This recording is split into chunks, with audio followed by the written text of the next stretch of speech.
Email marketing can be a powerful tool for businesses, but it's not always easy to get right. Hello and welcome. I am Yashika Malik from Business With, your business partner for digital growth. And today I'll tell you 5 things I wish I knew earlier when it comes to email marketing.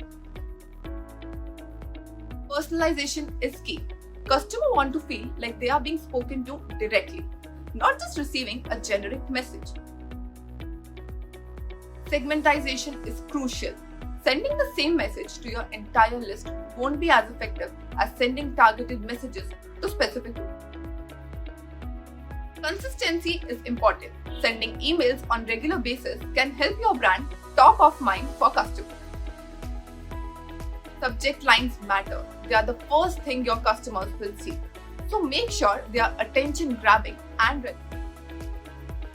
Testing is key. Trying out different strategies and analyzing the results can help you refine your approach and get better results over time. Don't forget to track your progress and adjust your strategy as needed to continue improving your email marketing efforts.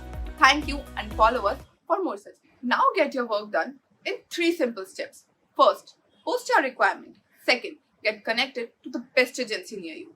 Third, business with assure work is done within budget and timeline.